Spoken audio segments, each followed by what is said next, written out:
आरक्षणासंदर्भातली मराठा आरक्षणानंतर धनगर समाजाने आता एल्गार पुकारलेला आहे। मुंबई आणि नागपुरात धनगर समाजाने आता रास्ता रोको केलेला आहे। मुंबई पूर्व द्रुतगती महामार्गावर हा रास्ता रोको करण्यात आलेला आहे। धनगर संघर्ष समितीने रास्ता रोको केल्याची माहिती सध्या मिळते। धनगर आरक्षण मुद्द्यावरून हा रास्ता रोको करण्यात आलाय। मोठ्या प्रमाणात पोलीस बंदोबस्त तैनात आहे। मुलुंड जवळच्या पूर्व द्रुतगती मार्गावर हा रास्ता रोको सध्या सुरू आहे। आपण ही दृश्य सध्या बघतो आहोत।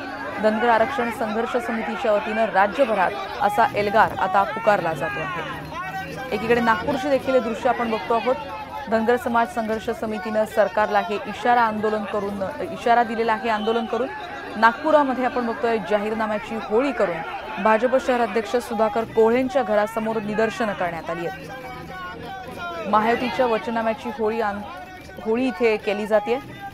आंदोलन देता की जाता अशा घोषणा देखील नागपुरात दिल्या जातात। आपण दोन ठिकाणची दृश्य बघतोय।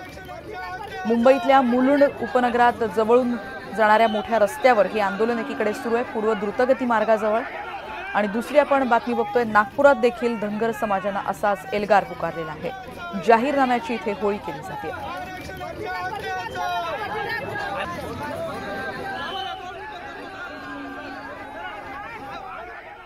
आता बातमी मराठा आरक्षणासंदर्भातली महत्त्वाची, कारण राज्य सरकारने मराठा आरक्षणासंदर्भात आता सुप्रीम कोर्टामध्ये कॅव्हेट दाखल केली आहे। आरक्षण दिल्यानंतर त्याला स्थगिती मिळू नये यासाठी सरकारची धडपड सुरू आहे आणि आरक्षण टिकवण्यासाठी राज्य सरकारतर्फे एक महत्त्वाचं पाऊल उचलण्यात आलंय आणि त्या दृष्टीनेच आता राज्य सरकारने सुप्रीम कोर्टात हे कॅव्हेट दाखल केल्याची माहिती मिळते। पुढची बातमी आपण बघणार आहोत। राष्ट्रवादी काँग्रेसचे अध्यक्ष शरद पवार आज नारायण राणेंची भेट घेणार आहेत। नारायण राणेंच्या कणकवलीच्या घरी ही भेट होणार आहे। शरद पवार आज सिंधुदुर्ग दौऱ्यावर आहेत। आगामी निवडणुकांच्या पार्श्वभूमीवर या भेटीला विशेष महत्त्व आहे।